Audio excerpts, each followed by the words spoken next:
吴阳，你到底在干什么？我给你发的信息你看到了吗？那300万就是酬金的尾款。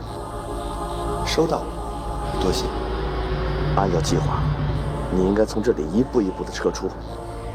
我也没办法，计划出问题了，我只能解决。我就不明白了，你为什么要杀人质呢？我也不太明白，不知道怎么的，突然就特别想杀人。我告诉你，你这么干是在玩我。你这不是把自己所有的路都给堵死了吗？我这个人呢，从小到大没有一条路是通的，走着走着突然就通了。这次不是钱，是因为一张小小的硬盘。有人拿一张硬盘来威胁我，我必须把它拿回来，而且我不能有任何的牵连，这样我才能踏实。酬金多少？只要这次事情你办得利索，酬金你来定。400万。让你不踏实的不光是那块硬盘，还有拿硬盘要挟你的人，对吧？把硬盘拿回来很简单，可人永远不受你控制。所以呢，硬盘也得要，人命也得要。我也没想到事情会变成这样。放心吧，我答应的事儿一定会办得到。那个硬盘我不要了，你现在把它毁了吧。别呀，我得亲手交给你，这是我做人的原则。吴阳，我是说认真的，马上把硬盘毁了，我不要了。我说的也是真的，我得亲手交给你，要不然我于心不安。可我总不能老在现场这么待着等着你吧？想让我早点出来，就想想怎么给我帮忙吧。你要我怎么帮你啊？我给你的酬金可是1分都不差的。是啊，可那笔钱是杀人的钱，硬盘的钱谁呢？那个硬盘价值不菲。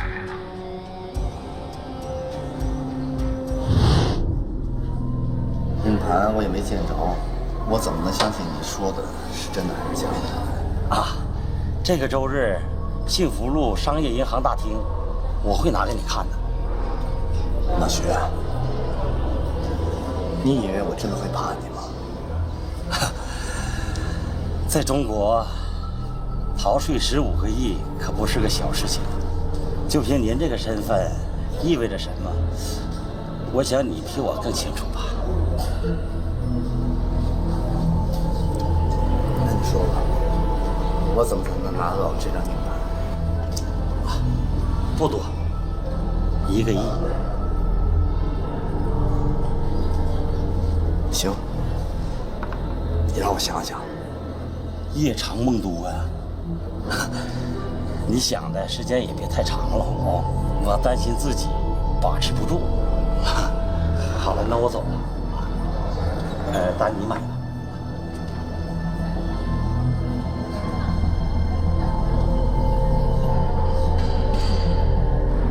喂，牧羊，你说的钱数，我答应你，100万定金，我付给你。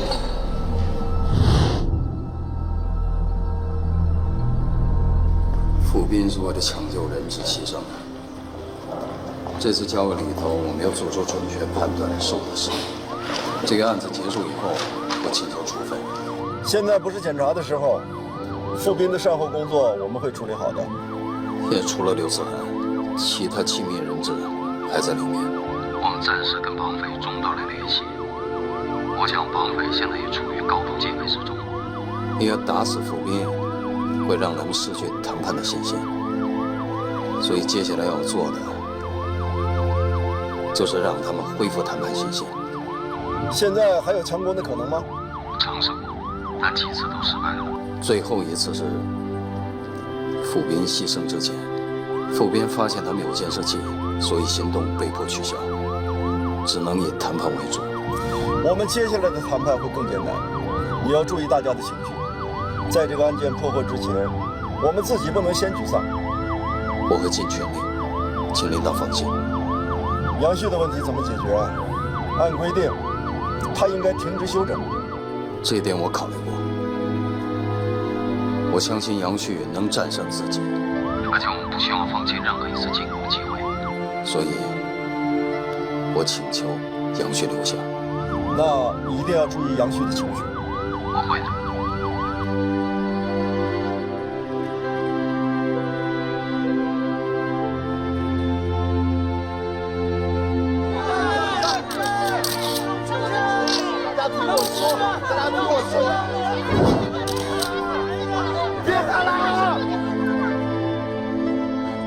别喊了，听我说，人质没死，死的是警察。现在是谈判的关键时刻，能不能别再给我添乱了？绑匪连警察都敢杀，他们什么事儿干不出来？喊他们什么？我自己来。你们听我说，敢杀！警察是为了保护人质而死的，你们以为是什么？啊？你们还要我们怎么样？步兵警官，他是为了保护人质中弹牺牲的。这么说，绑匪还是要杀我们的孩子，要不我就把他们。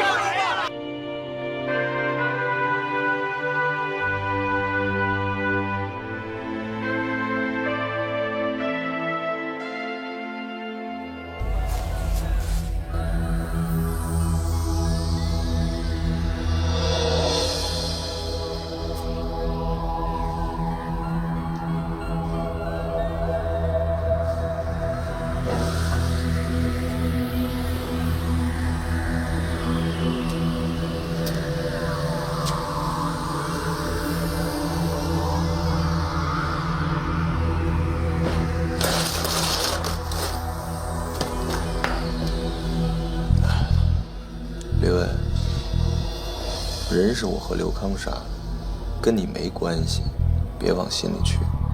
跟我没关系，那跟你的大买卖有关系吗？有，一定有。本来我确实没想杀人，可因为你，我才下的决心。因为我。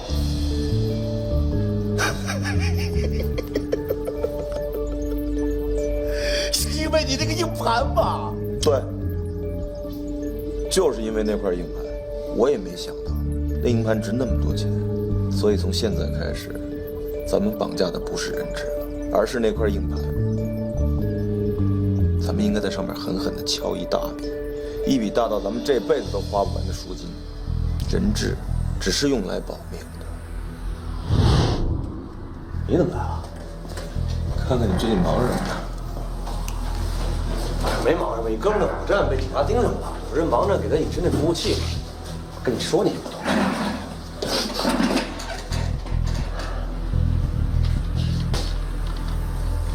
别干这没出息的活了，有大买卖让你上。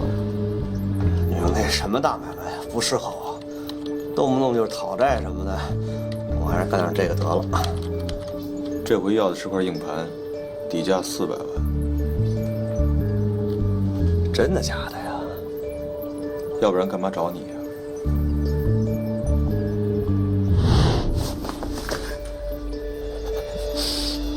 是你叫我来的对吗？你跟我怎么说的？你说不会杀人。我是想要钱，我是缺钱，可有再多钱我没命花，有他妈个蛋用啊！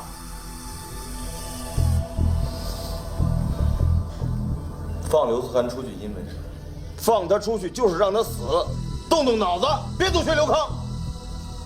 他要是活着出去会怎么样？他从哪儿出去，警察就从哪儿进来。你还有命花这笔钱吗？啊！别总想着人死了，人死了。现在的问题不是人死了，是死错了。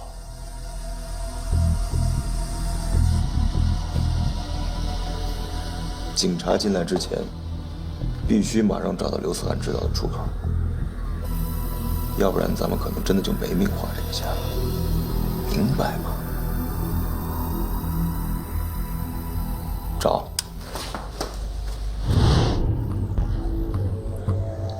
为了块硬盘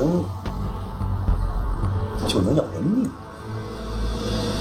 说明硬盘里的东西很重要，能置人死地。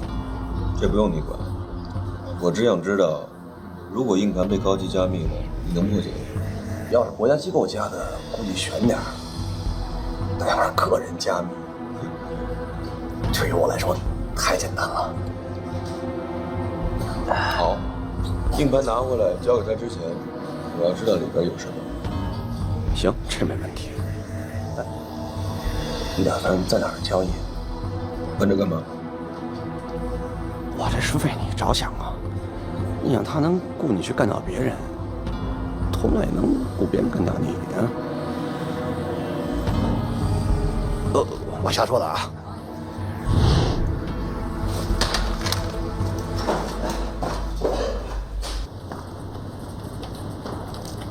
徐坤，我们必须克制。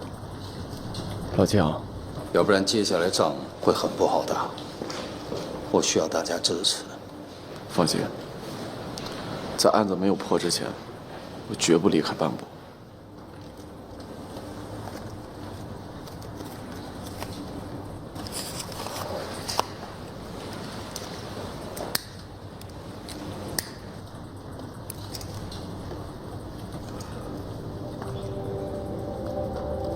徐坤，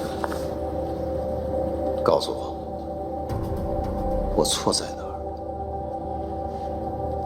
经过分析，我们和对手的失误比是1比7，应该不会发生这样的变故。那都是理论分析，实际情况是人质不能正常交流，所以导致武阳经常处于双重的压力之下，反映出来的东西带有很大水分。我没有充分的考虑到这个。无论如何，武阳枪杀人质的行为非常不符合逻辑。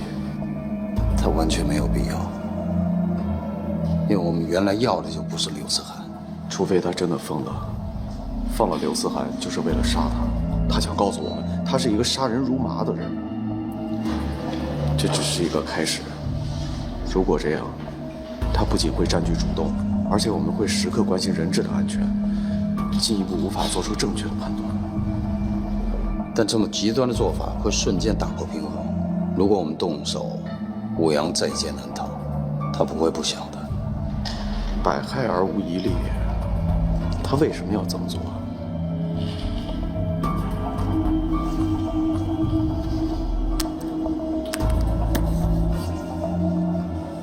如果我们冒险进攻，也许伤亡会比现在低。他这么逼我们，难道真的不想活了吗？如果不是他一开始就这么想的，那他一定真的疯了。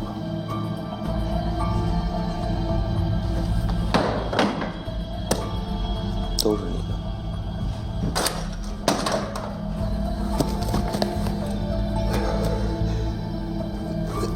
别呀，伤感情啊！放心吧，这些钱只是奖励。我答应你，以后不管要到多少钱，都有你一份。那个这样吧，这个钱我先收着，你们去要，如果要不来的话，我再分给你们点儿。刘刚，哎，奖励可不能白拿，马上就要打硬仗了，你给我打起精神来。哎呀，放心吧，我放心。掺着。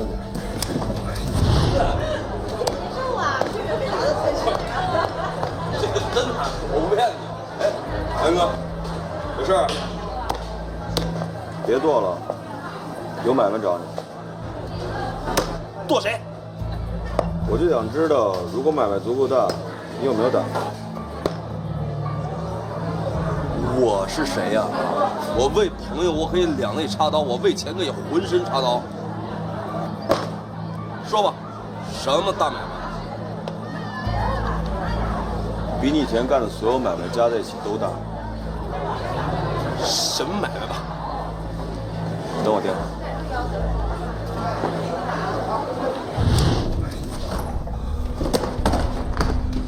李卫，你盯好了，我想沿着刘思涵走过的路再走一遍。要不我去吧，轻车熟路。不用了，刘思涵能找到出口，我也能。那个，还是我跟你去吧，多个人多个帮手。刘康，哎，警察随时可能进攻，你一会儿到人质中间，警察有什么动静你就开枪。记着，特警组是吃素的，你的枪不能离开人质的头。顶哪个人质？随便谁都行，男的女的都行，懂吗？不是，你别急，我是说，是小孩大人。明白。哎，还有件事，你能不能不再骚扰刘玲？现在是关键时刻，算我求你一下。哥，他就是白给我都不要。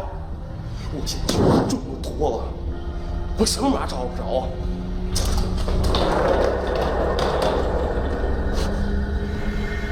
盯好了。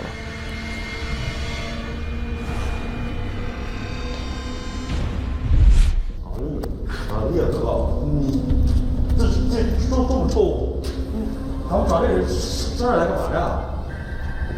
我做事一定要万无一失。从银行出来，如果被警察咬着不放，咱们就到这儿。我李伟已经勘察过了，这儿除了大门口和排窗，别的地方都没法出来。就那个。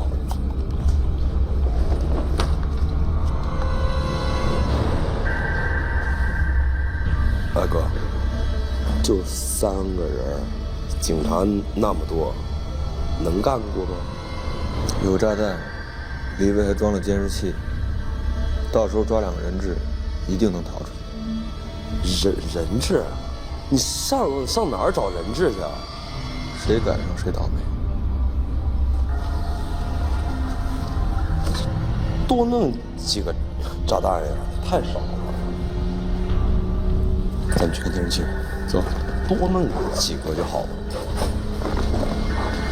炸弹挺好。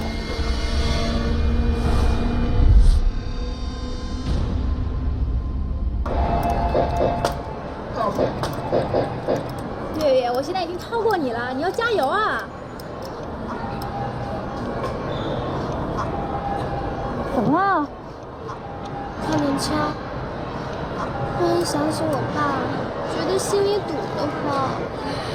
说你是个孩子吧？是不是想爸爸了？带我去看看他怎么工作好不好？求你了。杨雪，你听我说，我跟上面可是保证过的，你不能害我。我没事儿。我看你越这个时候越要克制。武阳这个举动等于是逼警方进攻，他等于是找死，他不合逻辑，绝对不合逻辑。我知道，我有我的办法。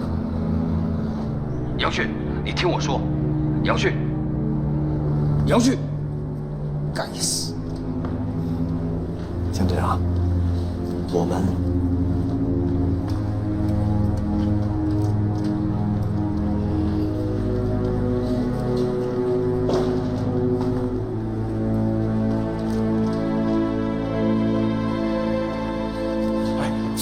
反了！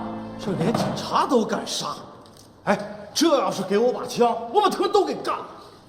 当兵那会儿，打兔子一打一个准儿。我就算当上保卫科长了，那偷猪的见着我都哆嗦。我嘴。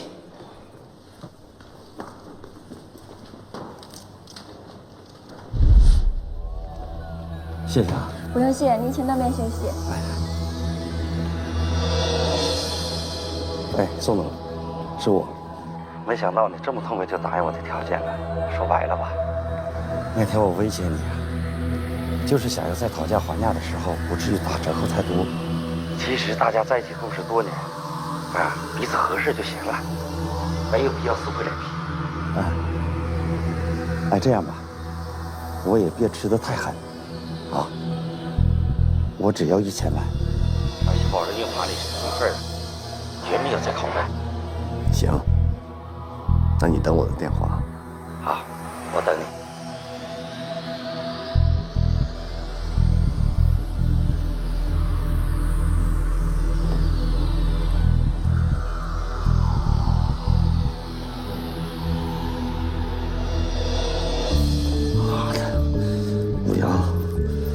开机呀，行动要取消。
工商银行今天早晨接到了抢匪的绑架，绑匪打死一名前来取钱的顾客，并利用人质逃走。目前被警方控制在南山道上的住宅场地。因为绑匪手里面掌握人质，警方已经出动谈判专家进入现场，我才会根据现场的情况做进一步的报道。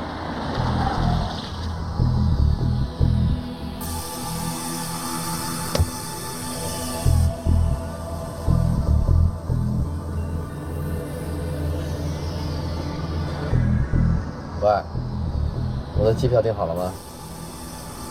不，我要明天一早最早那一班。做事的时候不接电话是我的工作习惯。利用抢银行掩盖杀人灭口的目的，这个计划你可是知道的。现在跟我说后不后悔有用吗？告诉你啊，我该做的已经做完了，剩下就看你的了。还是照原计划进行吧。带着钱到屠宰场来交易硬盘。不过告诉你啊，现在里边是人质，外边是警察，怎么交易你自己看着办。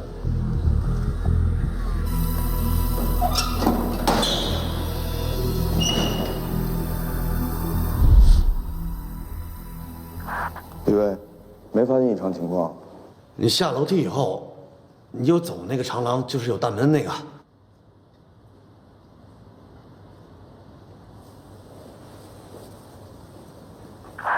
李卫，是过大门再往前吗？然后我追，应该是追到头，他应该是左拐了。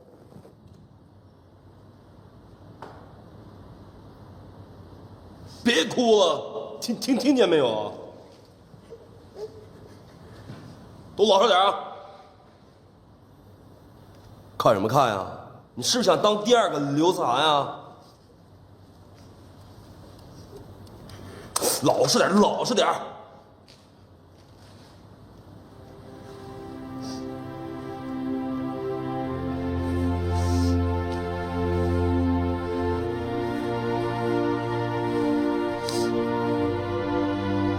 告诉他，杀了我吧，我错了，该杀死的人是我。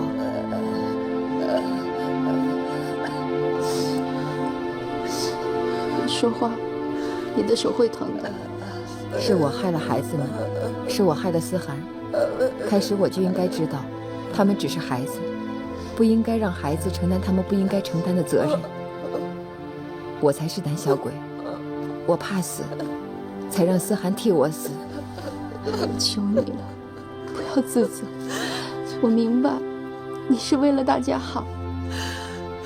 别比划了，刚醒过来就比划，就是跑得伤疤忘疼，再比划就打死你们。比划吧，反正早晚得死。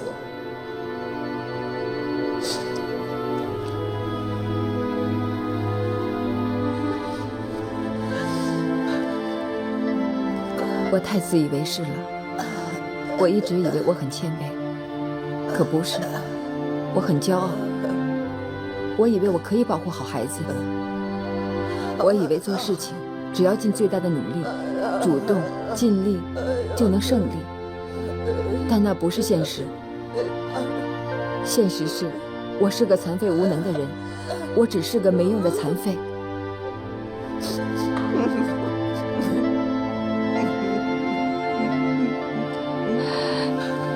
不要失去信心。你忘了你说的吗？只有团结，才能与坏人做斗争。为了孩子，为了我，一定要撑住。我们一定会出去的。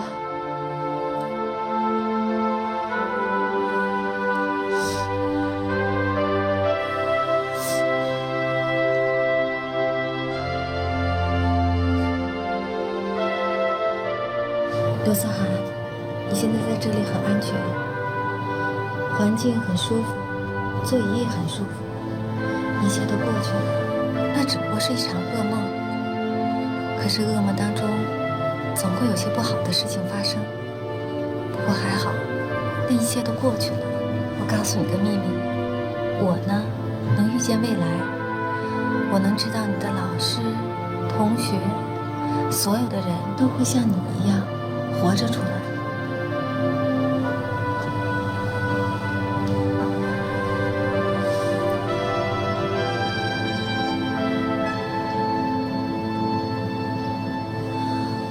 为了尽快让他们从噩梦当中醒过来，我呢，现在需要你的帮助。你呢，依然可以这么安静，依然这么放松地闭上眼睛。你只需要回答我几个小小的问题。你在帮助我的同时，就是在帮助他们，知道吗？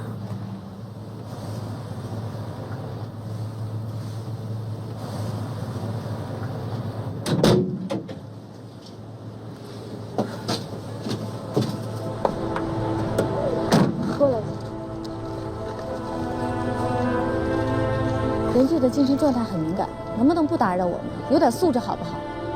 你们这样突然闯进来，会使他放松的心情又紧张起来。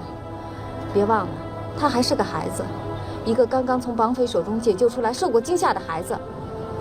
我必须让他平静下来。对不起，我想让你帮我问问里面有没有摄像头。现在不行。我要你第一时间告诉我。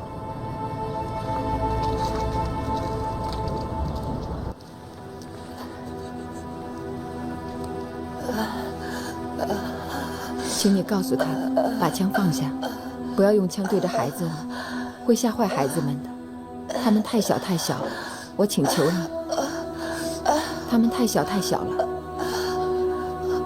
我请求你。你别多想，一切都会好的。没完了是不是啊？啊！我让你比划你就比划呀！你重不自觉呢？再比划我就一枪打死他！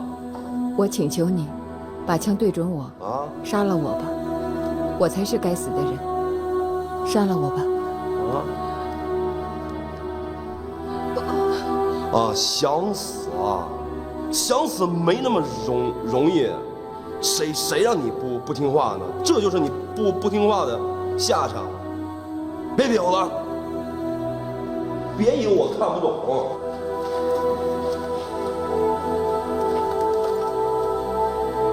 我老实点儿。我疼死了，我很害怕，我疼死了。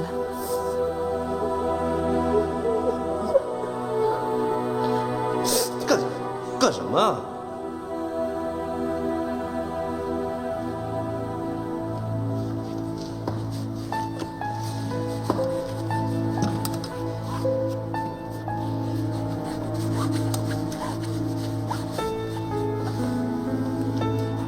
你要给我当翻译？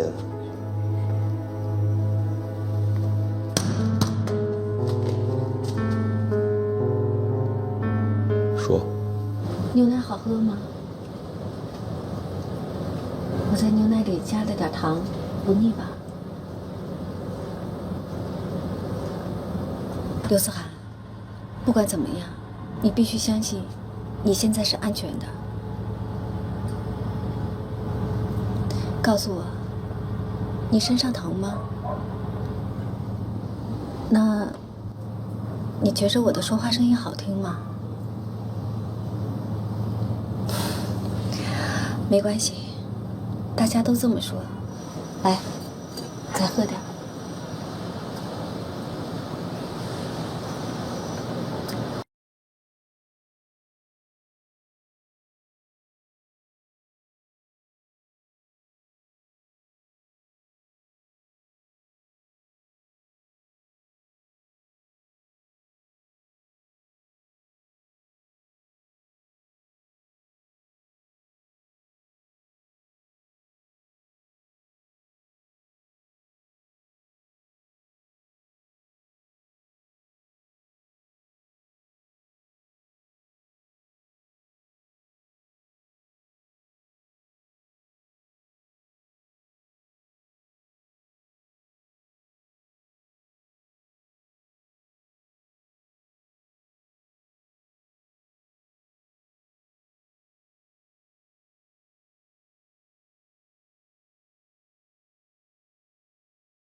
把刚才说过的问题再复习一遍好吗？你说，首先是你发现了吊口，确定吗？然后你想知道能不能逃出去，就被他们发现了，是这样吧？所以他们开始审问你，就是想知道地道口在哪儿，对吗？他们永远也不会知道的。除了赵妈妈和我谁都没说。我离开了，赵妈妈是不会告诉他们的，所以放心。你告诉我，工厂里有没有摄像头？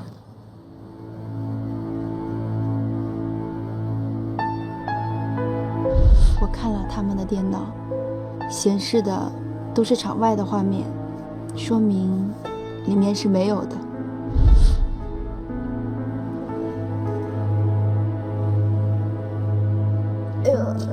刘老师说过，他看过坏人的电脑，里面没有摄像头。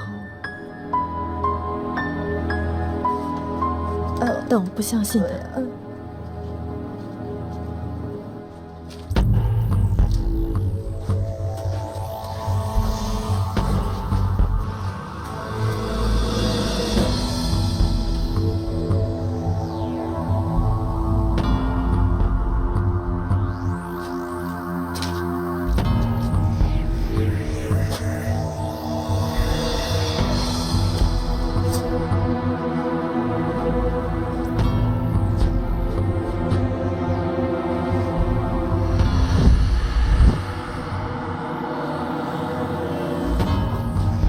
杨队，我是白雪娇。经过确认，工厂里没有摄像头，这是刘丽老师从绑匪的电脑上确认的。虽然刘思涵对刘丽有些不信任，但我想在这件事情上他并没有撒谎。我会好好照顾他。杨队，杨队。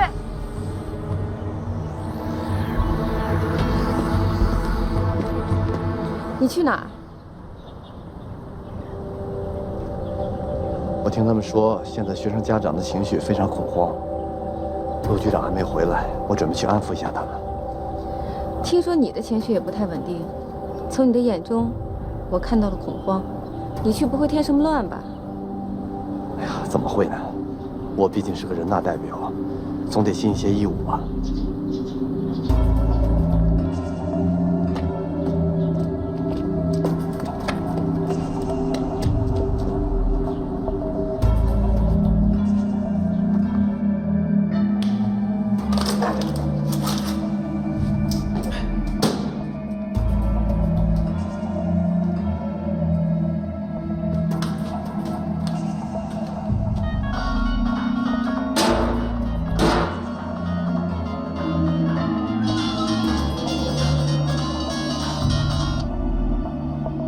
喂，吴阳，你到底什么意思？我告诉你，警察真的动怒了，你别再把事情闹大了。警方怒了，警方怒了，说明我闹得还不够大。你现在把事情搞得这么惊天动地的，我还能做什么？你能干什么？我告诉你干什么。我给他们提的条件是2000万和1架直升机。2000万是我要的，直升机用来跑路。不想我把事情闹大，就帮我解决。你现在是张开嘴就胡说，你要这些东西，我怎么可能做得到？你必须做到。你别忘了啊，硬盘里是15亿偷税漏税的证据，就算我死了也会交给警察。你自己想想，这买卖划算吗？啊？吴阳，你现在想讹我多少，这都没关系。可是你要的东西，我是真的做不到，你明白吗？你做不到，我帮你，行吗？你不是说警察急了吗？警察急了就对了，警察急了才能不管不顾的抓我，抓我就等于抓你，你看着办吧。吴阳，你这么杀人，就是为了逼急警方。错，我是为了逼你。你现在想要多少我都能给你，可你要的这些东西，我真的做不到。你做不到，我更做不到。你是人大代表，办法肯定比我多。再见。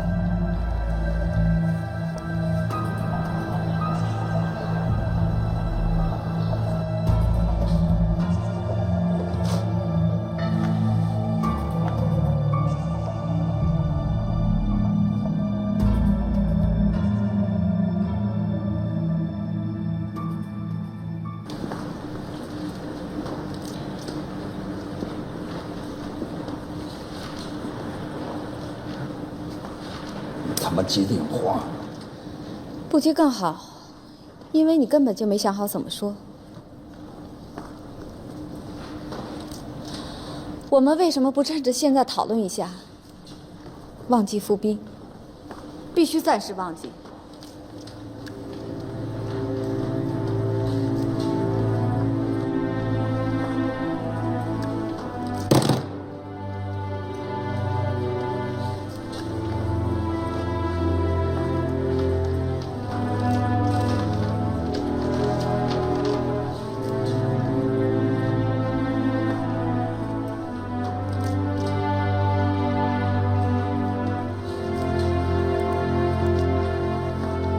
说说你了解的情况。张亚楠重伤，张璐出现过2次病症，其他的孩子经过绑匪的恐吓、审问，关系涣散，刘丽彻底失去信任，这就是人质的情况。绑匪审问孩子的时间和猜谜游戏同步，说明母羊套我跟套孩子们问题是一样的。刘思涵发现了什么？刘思涵说，只有他和张亚楠知道地道口在哪儿，这说明武阳放人又杀人，目的只有一个：灭口。你说武阳的大动作开始了，刘思涵是第一步，但他的最终目的我猜不出来。他要逼急警方，似乎是故意在找事。说说你了解的情况。张亚楠重伤，其他的孩子经过绑匪的恐吓、审问，关系涣散，刘丽彻底失去信任，这就是人质的情况。刘思涵发现了什么？刘思涵说，只有他和张亚楠知道地道口在哪儿，这说明武阳放人又杀人，目的只有一个：灭口。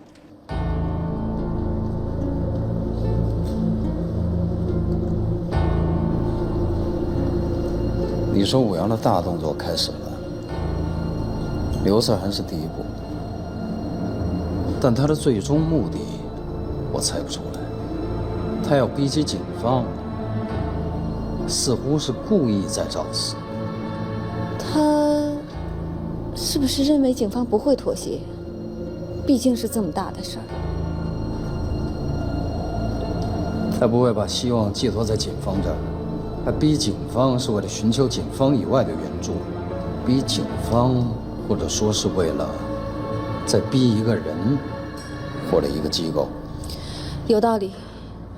可这么短的时间内，他们如何想办法脱身？我们真是无法得知。徐坤，把武阳所有的资料、所有的社会背景给我调出来，我要重新调查。是。为什么不利用刘思涵说的地道？那地道我们进去过，当时因为时机不成熟，只排了炸弹，没有发动攻击。那情况就有点不太妙了。绑匪不知道地道在哪儿，如果他们知道刘思涵没死，一定会极其的不安，会不惜一切手段去找。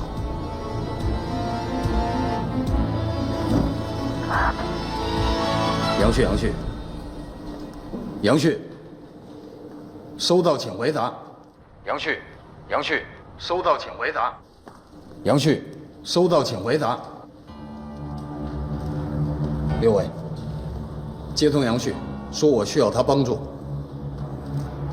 好。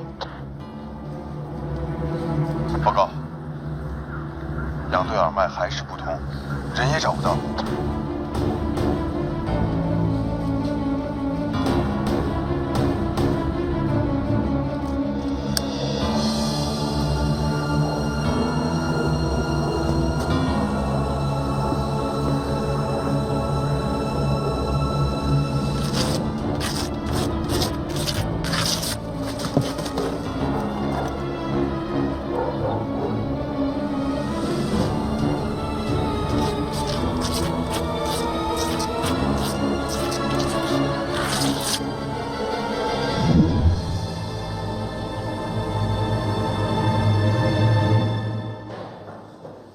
李文，还有炸弹吗？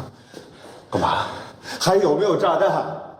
有啊，还有几个，怎么了？警察进来过。在哪儿？警察进来过？不可能！你别看这个，从地道进来的，所有破烂都被他们拆掉了。这怎么炸弹？你再跟我说一遍，杨旭是不是在7号居酒委？是的。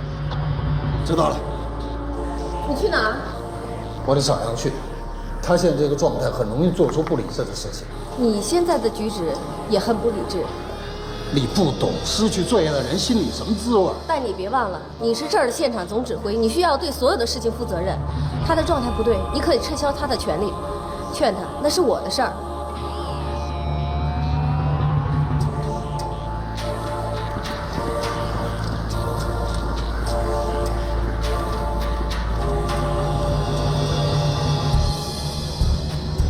我会尽快赶到临滨。老陆啊，你那边现场必须盯紧，这件事性质太严重了。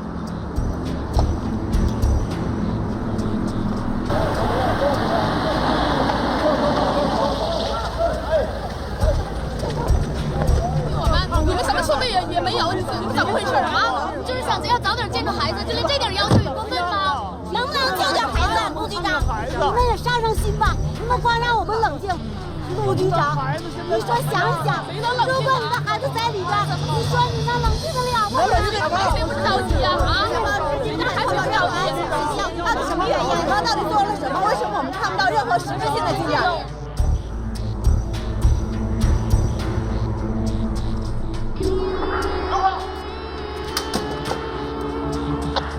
我这忙着呢。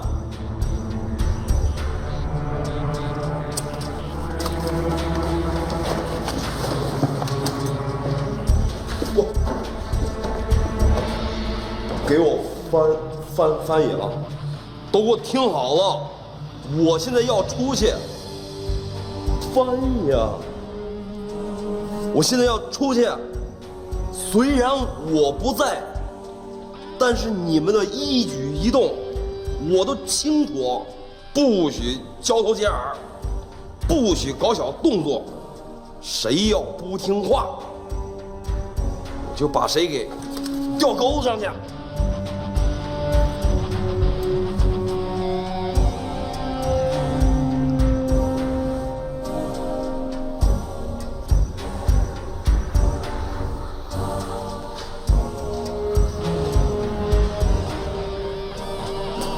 不错。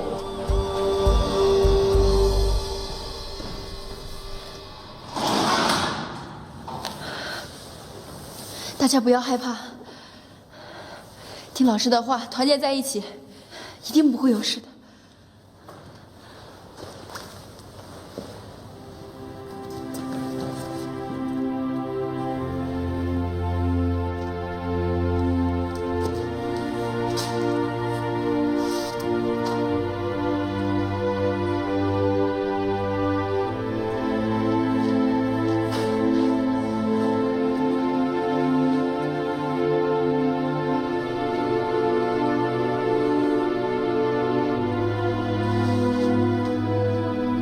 可能我真的撑不下去了。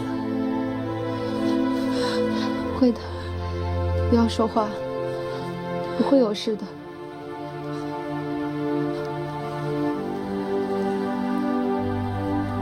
刘丽，你是我见过的最美丽的女人，谢谢你。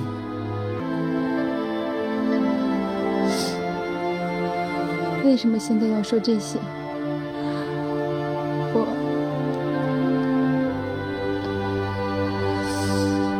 真的好害怕。我和孩子们都离不开你的。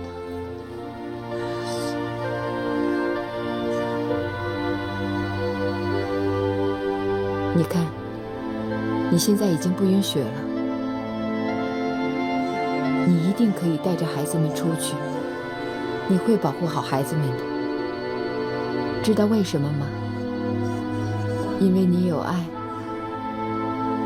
因为爱会有恐惧，因为爱，你也会克服恐惧。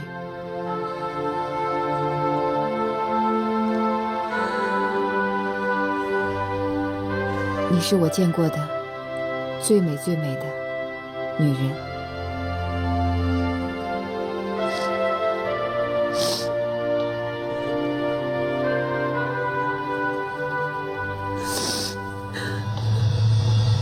不可能！那特警要进来，我肯定能看得见。你要能看见特警，特警还不拿枪打爆你的大脑袋呀！行了，一会儿警察全都进来了，我负责对付警察，你们把人质看好了，记着，枪永远不能离开人质的脑袋。哥，你不会真玩命吧？就3颗炸弹，只够炸死警察。你们就别欺骗自己了，行不行啊？啊！你说警察来，警察在哪儿呢？啊，在哪儿呢？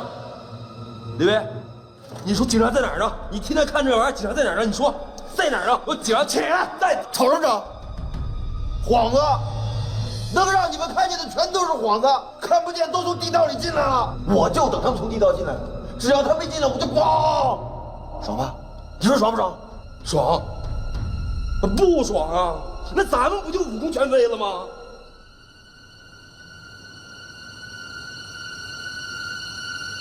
谁都怕死，这世界上谁能不怕死呢？可如果你先不怕死了，谁都怕你，懂吗？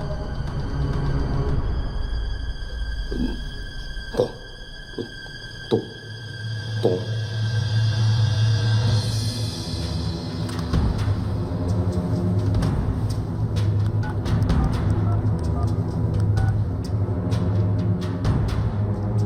宋志国，你给我听好了，2000万和直升机马上给我准备，别告诉我你准备不了。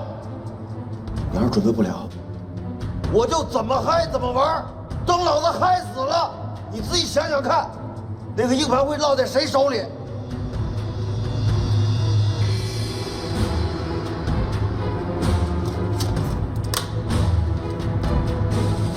去看看。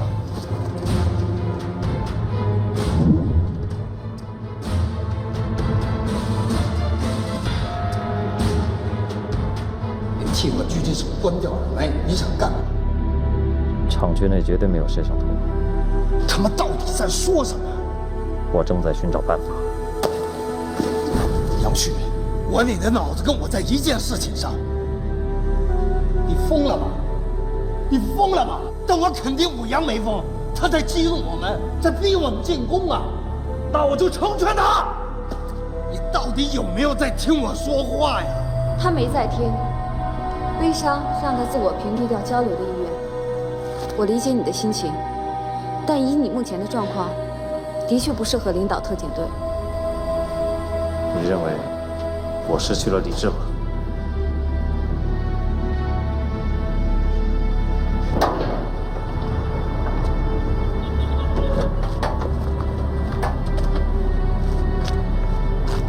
虽然有一次心理疏导，但要彻底恢复过来，必须住院休养。一会儿送你去医院。啊，思涵，你得帮帮我。现在丹丹妈妈他们在门口了，他们非常担心害怕。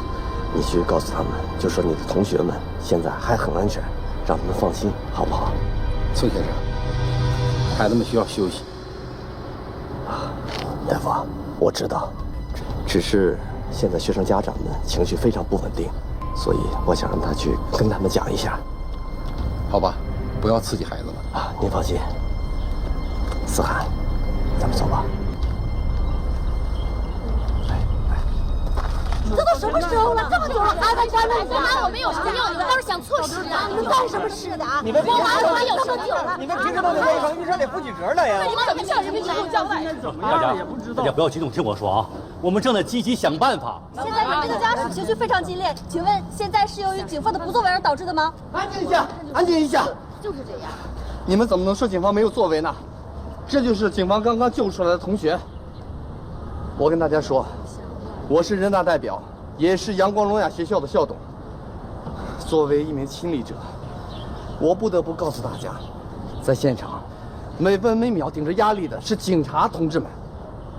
你们大家谁能够理解他们？啊？我可以告诉大家，为了救这名同学，已经有一名警察牺牲了，牺牲了。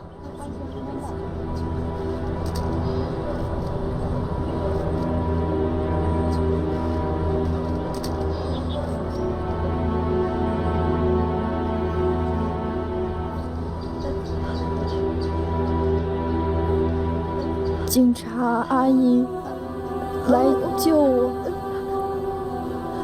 我，坏人开枪，警察阿姨被坏人打死。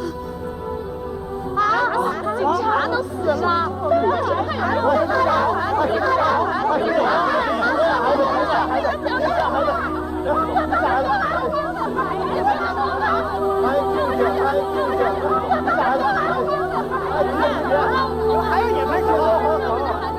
可以想象，人质的处境相当严峻。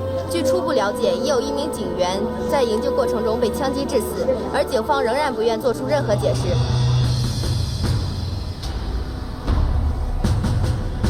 如果我们瞬间关闭所有的摄像头，绑匪肯定会引起恐慌。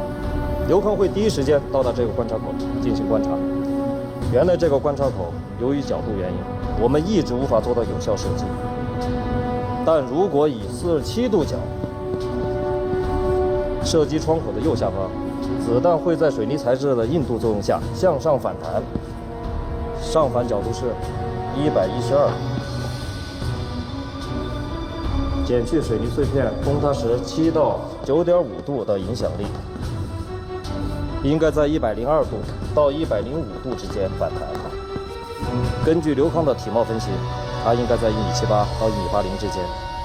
如果他处在观察状态，子弹的反弹角度应该从他下颚的斜上方穿透；但如果他处在射击状态，子弹一定是从他下颚的正上方穿透。下面我来分析一下子弹的穿透力。由于反弹，子弹的穿透力会减弱49%。对于头部位置来说，仍可以100%的致命。梁旭，问题的关键并不在。好，剩下2个人一定会认为我们正面进攻，必然会拿着人质做盾牌。黎威的威胁并不大，主要是武阳。但武阳面对进攻的第一反应，一定是摁下引爆器。引爆炸弹，在等待炸弹爆炸的同时，他绝对不会开枪伤人。当他发现引爆器失效，他会有0.3秒的迟疑，前后这个时间足够我们将他击毙。梁旭，你的思维已固化成定式，暂时不再适合指挥特警队。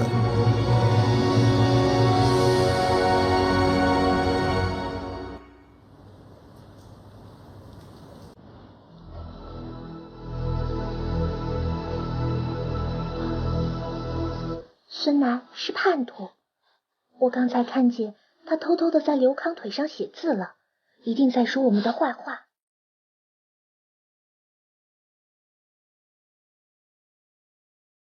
他跟他姐姐是一伙的，他们会害我们的。我们告诉刘老师吧。刘老师也不一定，刘思涵说被他出卖过。那怎么办啊？我的手机被没收了，要是找到，我们就能打电话给警察叔叔，问他们该怎么办。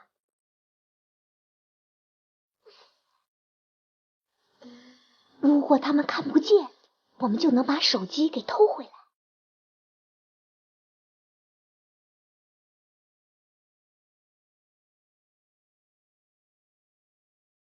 我爸爸是电工，教过我拉电闸，只要把电闸拉掉，就停电了，他们就看不见了。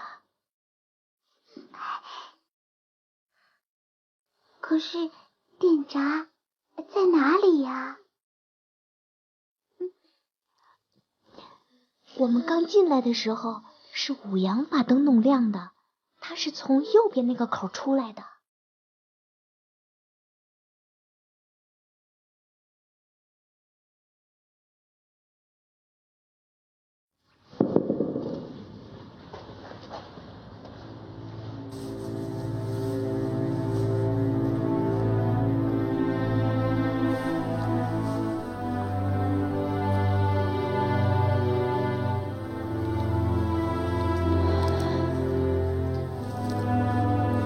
孩子们现在这种关系，我该怎么办呀？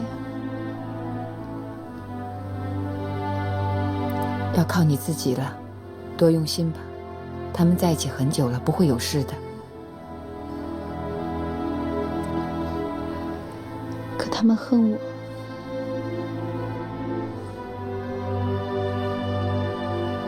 要相信你自己，你要有信心。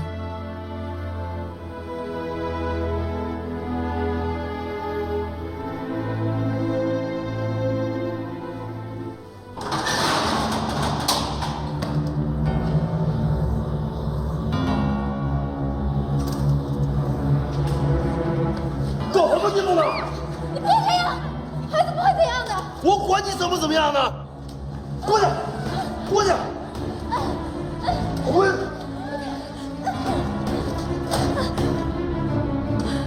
都他妈给我老实点儿！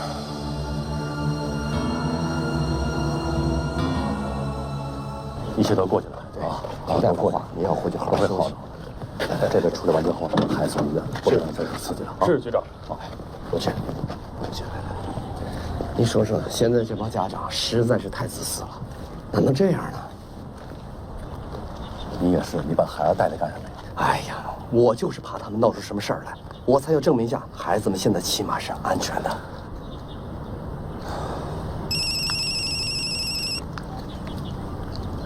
喂，于厅长，是我知道，再没进展，临滨市公安局啊，这真是没脸面了。我知道了。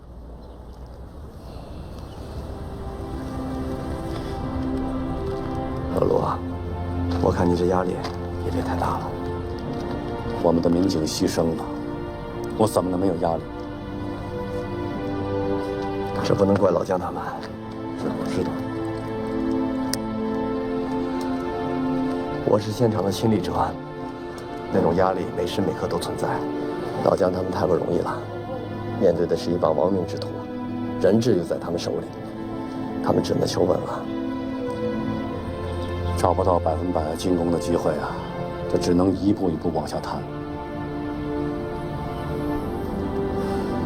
这帮绑匪，他们要是肯谈的话，那咱们就踏实了。哎呀，也难怪苏手苏脚啊，这帮绑匪实在是太凶残了。你看，面对着这么多警察，他们竟然敢杀人质。你不要说了，临滨市公安局真是抬不起头来了。老陆，你压力别太大了。我只需要这一个机会。他没有打死刘思涵，会更急于找到地道口，所以要趁早。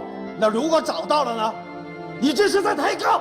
我告诉你，如果他们找到了，他们就会发现你们已经进去过，你被打松了就一手。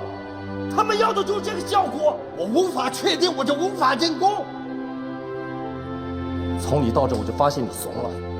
嫂子的事儿让你失去了魄力，你以前的勇气哪去了？你不配做一个指挥官。杨旭，我宣布临时解除你的特勤组领导权。你敢？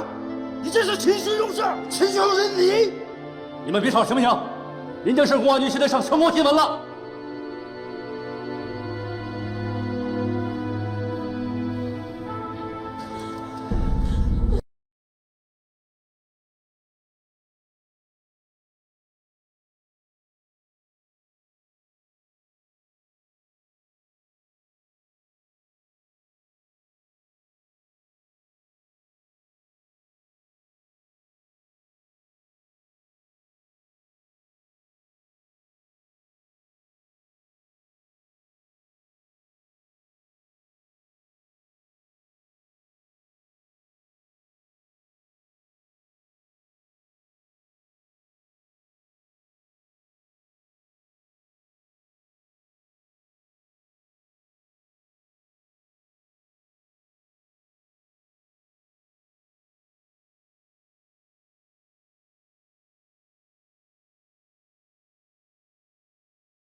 逮着我就打！哎呀，哎呀妈呀！这咋都跑出来了？人质怎么跑出来了？就是那个王丹丹，趁我不注意，他就跑出去了。那还不赶紧去找？哎，我去，你去啊！你就是这么管孩子的是吧？逼我杀人是吧？走，走啊！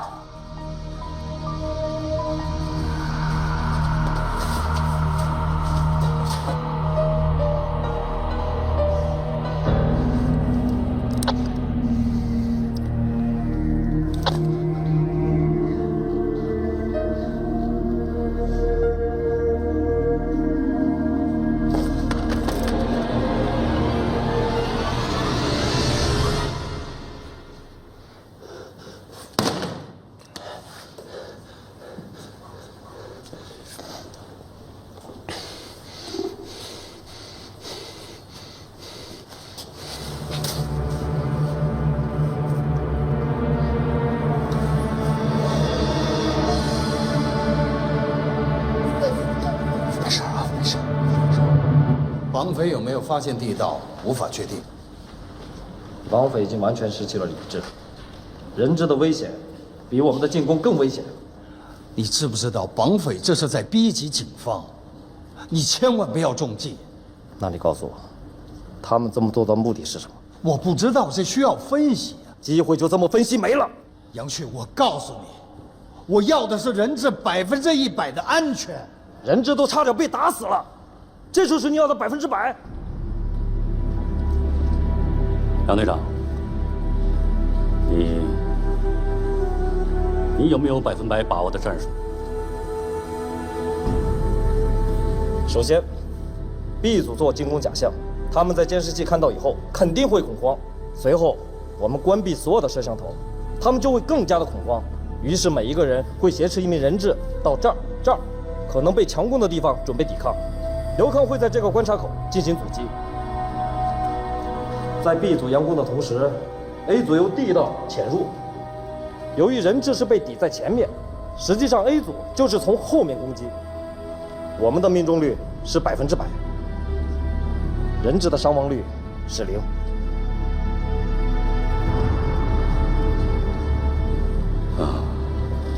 阿西啊，我知道你现在的心情啊。陆局，你更应该知道，我是一个老警察。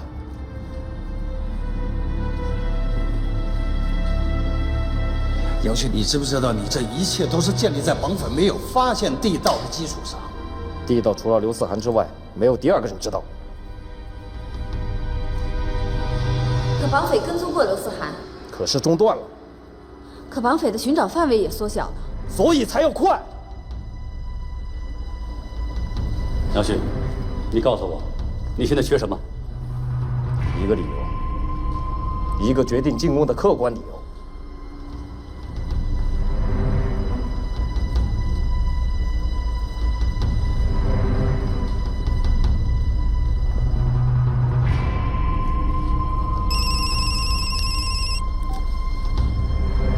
喂，正在研究解决方案。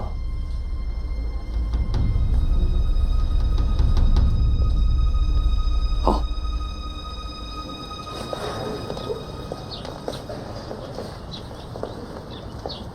月月，你怎么来了呀？我要看看爸爸。你是？我是月月爸爸请来照顾月月的。这个孩子现在特别想爸爸，您就带我们进去看看吧。行，那你们跟我来吧。啊，谢谢你。走。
给我看好孩子们！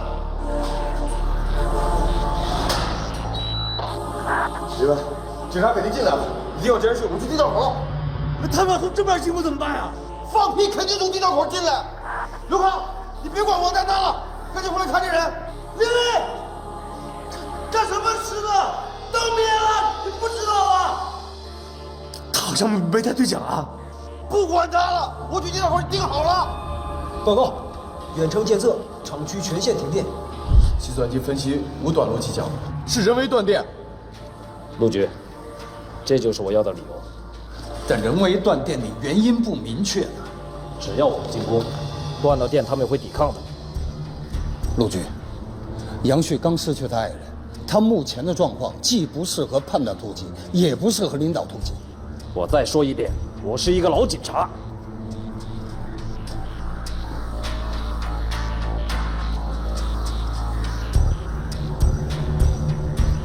是啊，我们现在是要给雷滨市人民一个交代。第3道方案，准备进攻。杨旭，陆局，我知道绑匪发现地道的可能性很小，但是我们不能冒一丝风险。老姜啊，我知道弟妹那事儿之后，你在很多方面你都会束手束脚的。什么？抱歉，抱歉。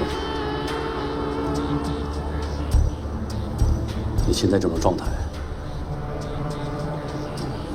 可能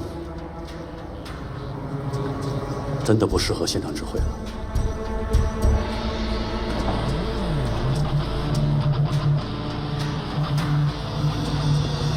你要解除他的指挥权，凭毫无专业性的判断，你怎么能做出这种决定？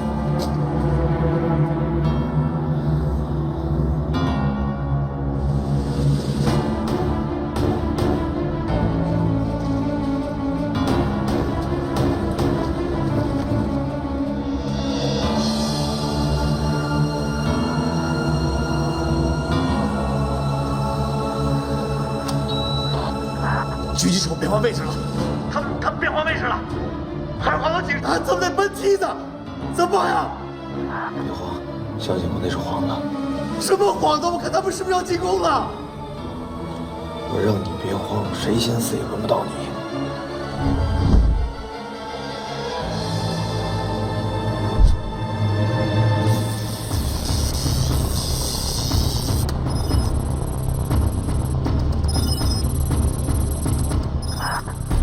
五羊，咱们摄像头被毁了，我什么都看不见了。他们跟着两边一块进攻在哪儿啊？你快回来！什么事儿？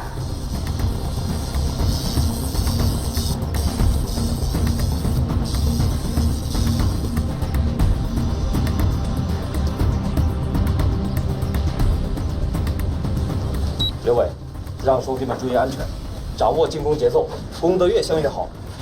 监视器已经废了，30秒内，他们肯定会去守那个强攻位。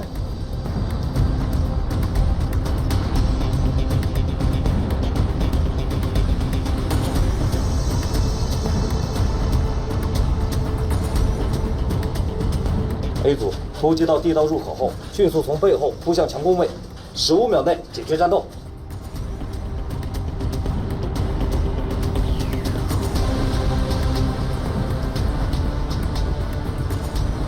张初，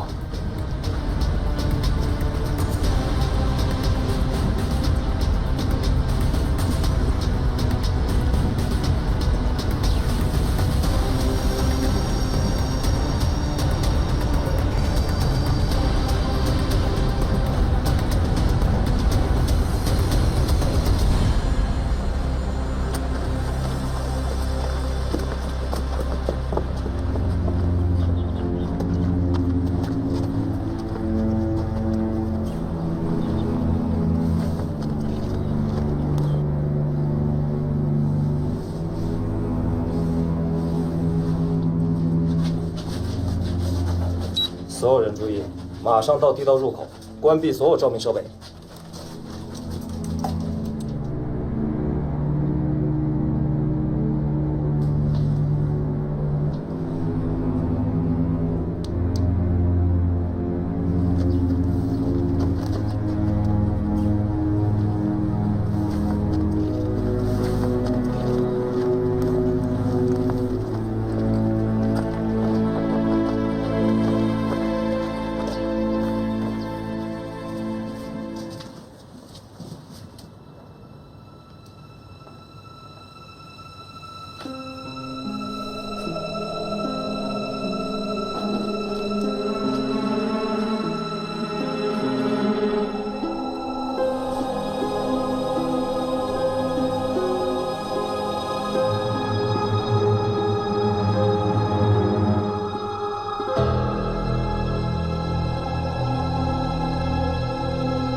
爸爸得走了，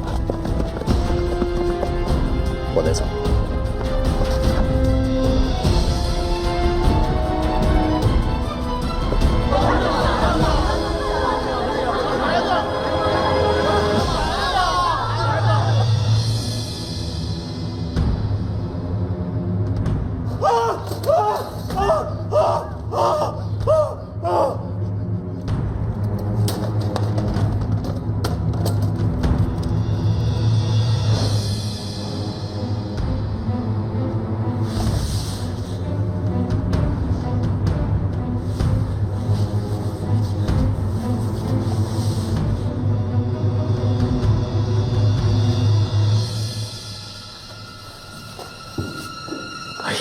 他姥姥的，这肯定是出大事儿！这帮王八蛋，要是给我把冲锋枪，我把他们给突突了。